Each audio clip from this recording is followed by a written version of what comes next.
Welcome to my podcast, the podcast that shall not be named yet.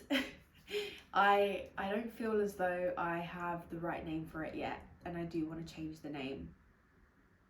I had a podcast previously a couple of years ago, and I love that podcast so much, and it holds such a dear place in my heart because it's what got me talking, what got me thinking, what got me creating in a different way. But I know that this podcast has a different feel, a different energy to it. I'm a little bit older, I've experienced a little bit more, and I feel as though even though it's similar, it's just not quite the same, and therefore it's going to be named differently. And I didn't make that choice until now. I've been thinking about it for a really long time, and I've not managed to pinpoint it, but it feels right to change the name. So as of right now, the podcast that will not be named. Voldemort podcast. I kind of wanted to start this episode or this podcast or this rebirth with an introduction to me. There will be some of you listening that do know me quite well, and then there will be some of you that are listening that haven't ever met me or don't know who I am from, a random stranger on the street. So first of all, thank you for being here. It's such a pleasure to have you here and a privilege, and so thank you. I'm Vic, short for Victoria.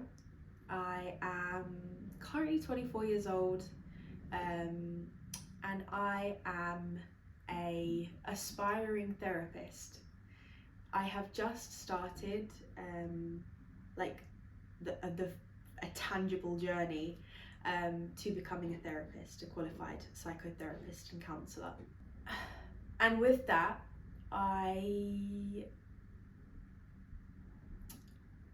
I'm figuring out, this next part of my life, this next stage of my life, and it feels as though if I don't give the podcast space another go, I would be being inauthentic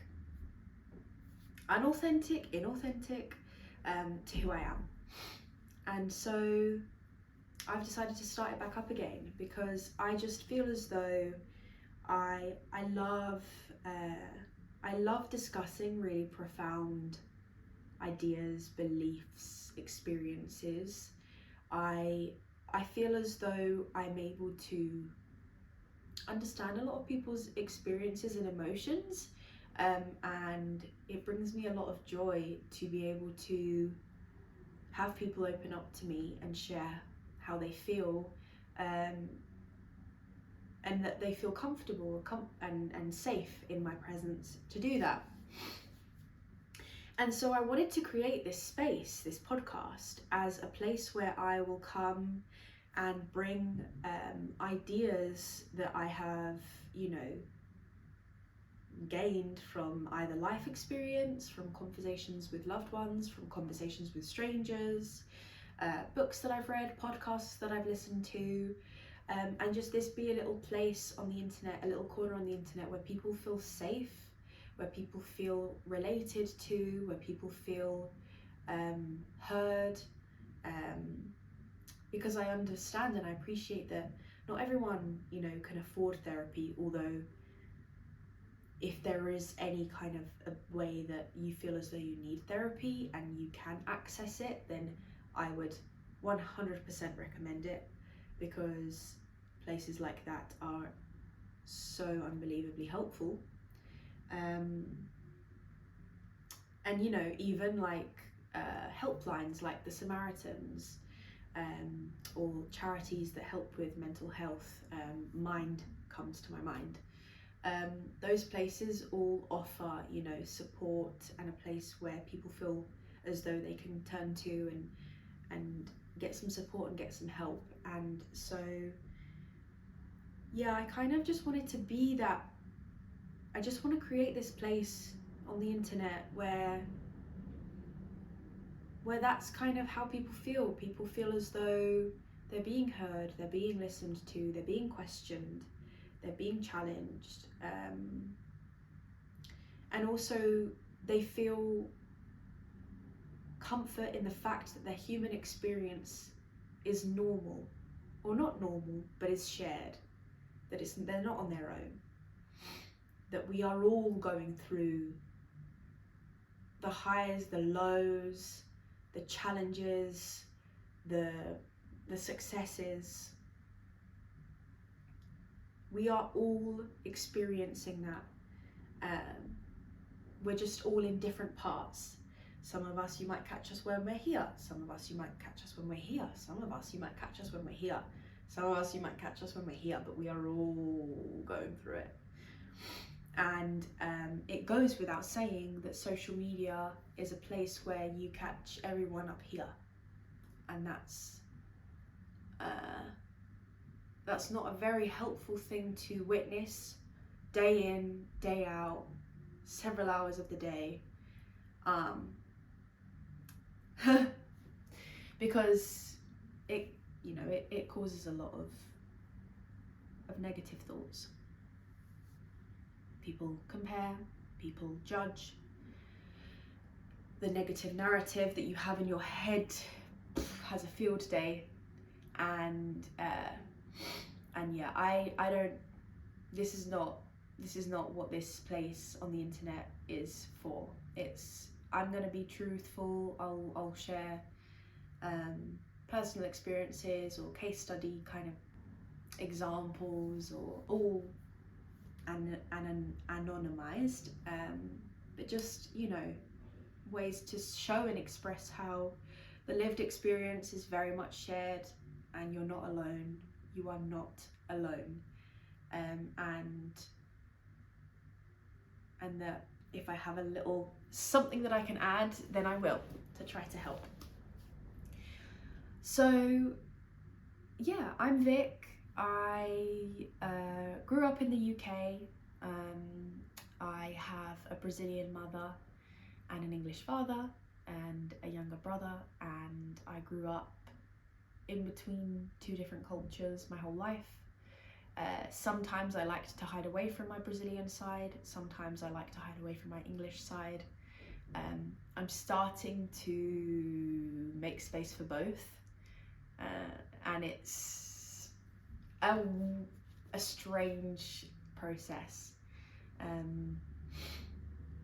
because it's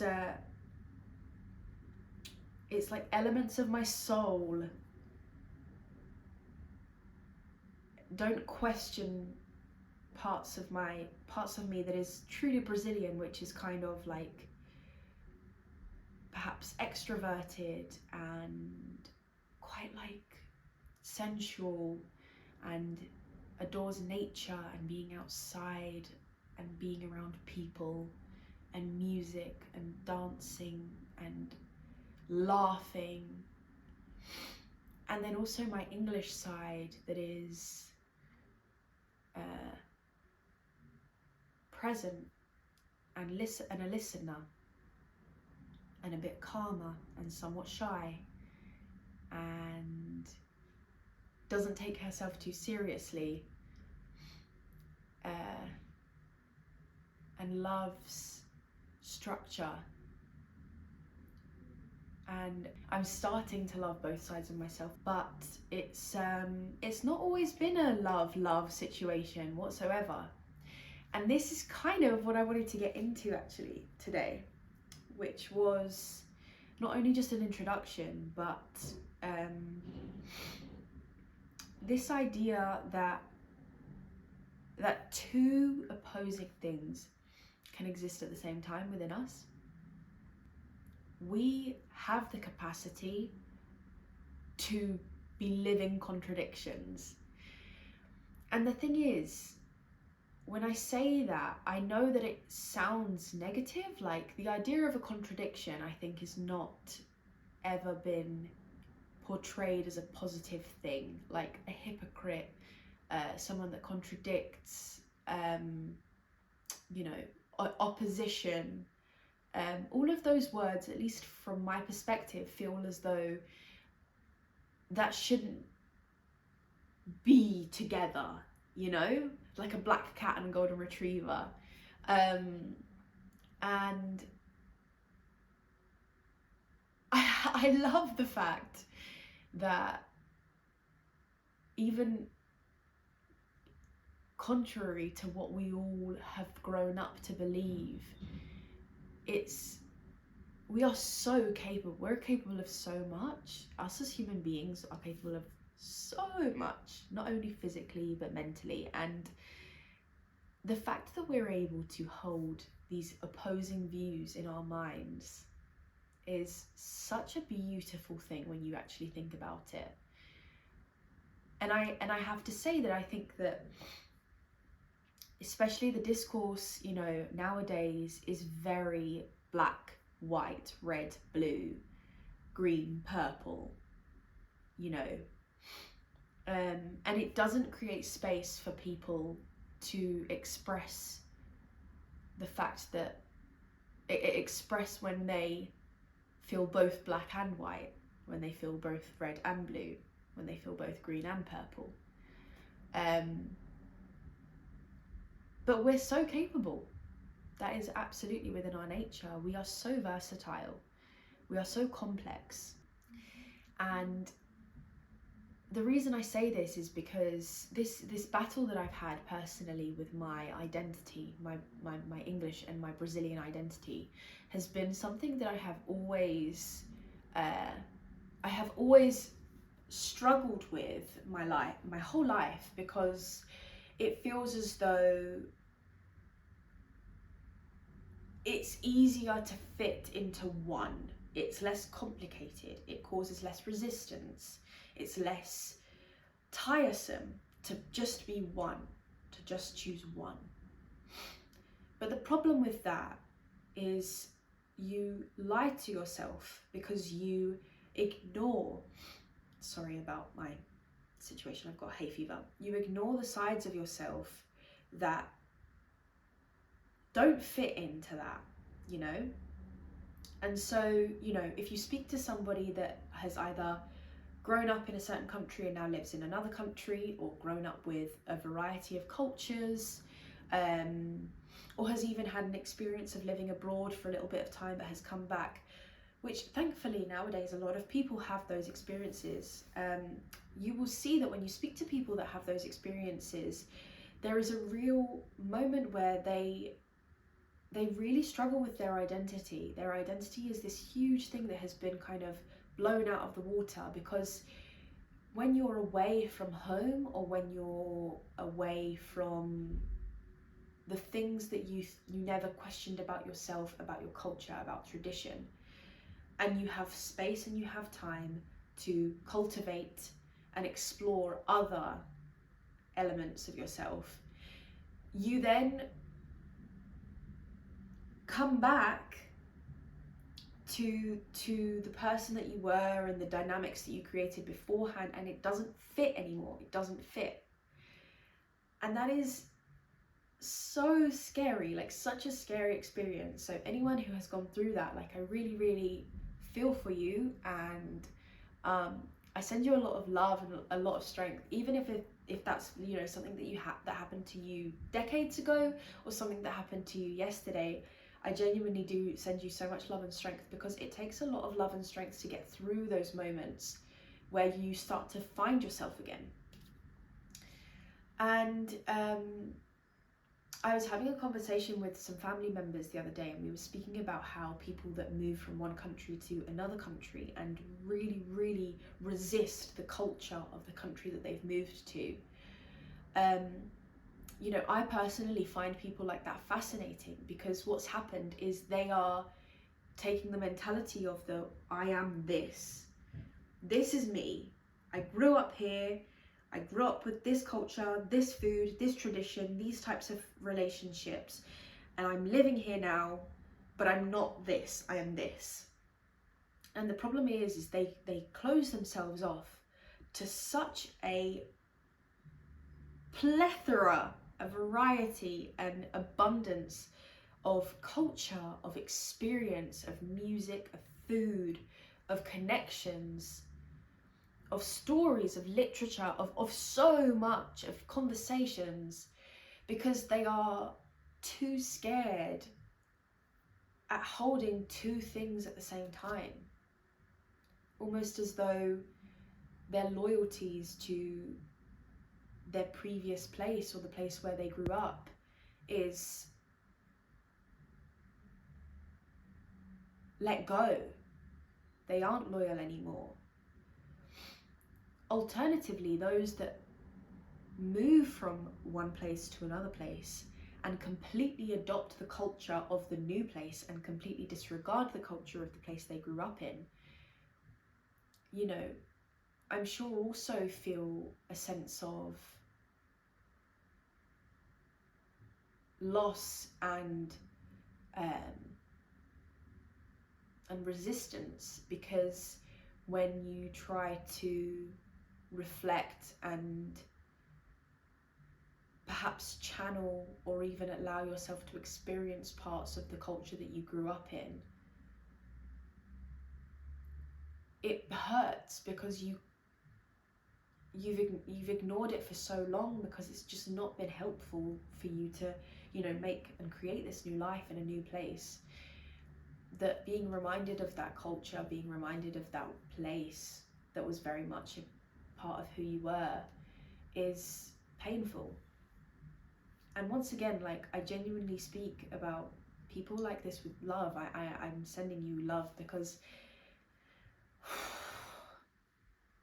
our identity is so much of our identity is just not what we choose. It's what is, you know, imposed upon us through the connections that we have when we're growing up, through the natural interests that we have, through the way that we express ourselves in ways that we didn't even realize, like, we didn't even know we could. And then, like, we kind of start to identify, you know, especially in like the Western culture now, modern Western culture, it's you identify through what you do for work, or your sexuality, or the cultures that you grew up in, or how much money you make. And I think that the ability for us to be able to hold everything is just too much for us. But actually, I've been trying to do this recently, and I found it very liberating. I will share this example because I actually really like this example. I was in a relationship and we broke up a little while ago now.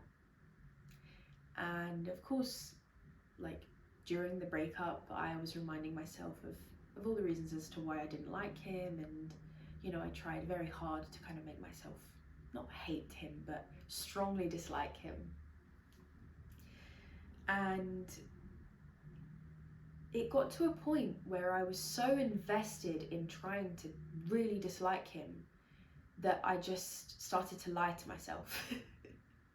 I started to lie to myself because I just thought, you know, there is no way that I could ever admit that he was a good person, that he was kind to me, that he was respectful, that he took time with my family, because I cannot deal with that right now. And random top tip, just remind yourself of the bad moments if that person is not right for you, because otherwise it's a really hard thing to let go of. However, now that time has passed and I'm able to look back, I'm able to hold these two really opposing things of, that person was once a part of my life. That person influenced me in so many ways, in good and bad ways. And I learned so much from my experience with them that I'm able to now feel genuinely in my heart that I love that person. I really do love them. I have love for them. And I wish with all of my heart that they are well and that they are happy and that they have found happiness and peace wherever they are right now. And that I don't want them in my life, and that I don't want them as a part of me anymore. And also I don't want them as my forever person. And that is like so cool. How fucking beautiful is that? How amazing is it that that our minds can genuinely feel that we and our hearts can feel that and our bodies can feel that. When I used to think about that person beforehand, I would seize up, my throat would close, and I would feel like numb, like so angry and numb. And now I don't feel any physical reaction apart from just gratitude and warmth and love.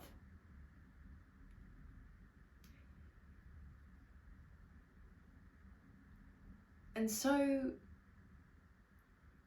that I use that as an example because that was the first time, I think, in my life where I really noticed the fact that I was holding two very different feelings within me. I loved them, but I also really disliked them. I wanted so badly to be with them, but I couldn't think of anything worse than spending another night with them. I wanted to run into their arms and cry and feel held. And I wanted to run away as quick as I possibly could. And that is so powerful to me, because if we can feel that way, you know, if I can feel that way about someone who I was like very invested in and very much loved at one point in my life, in a way that I thought I loved them, if that makes sense, what more am I able to hold? What more am I able to endure? And I've very much endured a lot more, you know. I've endured very, very differing feelings and experiences,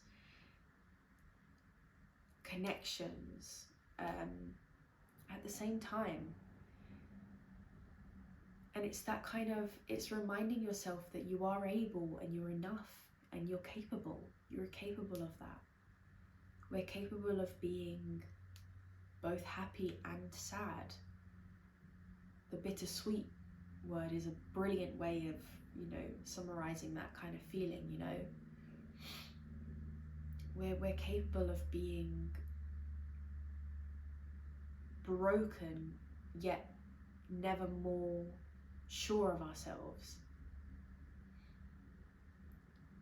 That is the human experience. That is part of being human. It's this imperfectly perfect that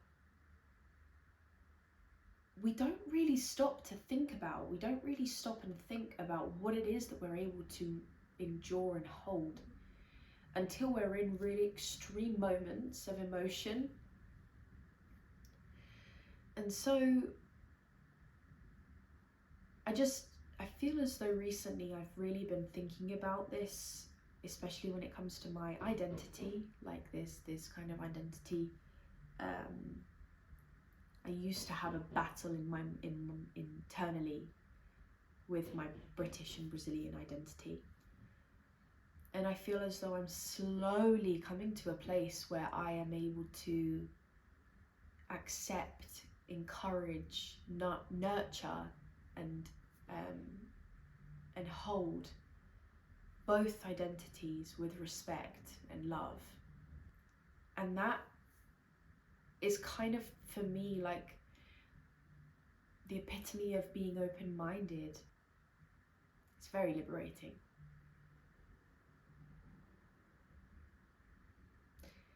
It just reminds us that we're so complex We are such complex beings. We are capable of such a variety of things. And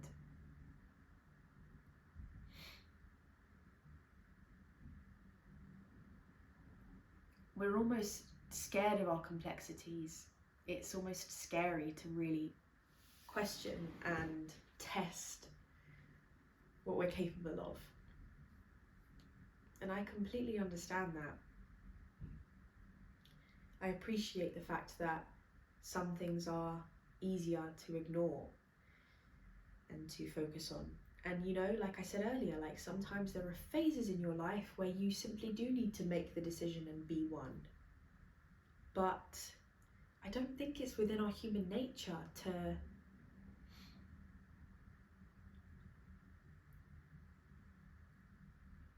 commit in that way, you know? And so here I create a space where a variety of perspectives, a variety of feelings, a variety of experiences are so welcomed. Every single one of us has this colourful background in life that we have all experienced. And each one of us brings something so unique to a conversation, to a moment, to a piece of art, to a piece of work. Every single one of us does. And I'm going to end it there, but I would like to say that next week or the next time that I film a podcast episode, I want to talk about the concept of experience and the unique experience that we all bring, and how that is turned into somewhat of a currency that is compared between others, and how I disagree with that concept. But yeah, I'm gonna end it there. That feels like a really satisfying ending. Well, I really hope you've enjoyed this episode. I've really enjoyed it. I feel very introspective. I've been wanting for a while to actually film this episode and film this and focus on this topic. And today I just did it. I did it. And so this is your reminder to just do something that you've been ignoring for a really long time, even if it is literally just, I don't know, drop something off at the post office or wash your hair. Yeah, please do, or at least I'll put a little seed of thought in your mind. Okay? Thank you so much for being here. It's been so nice to be back, and I really look forward to speaking to you again next time.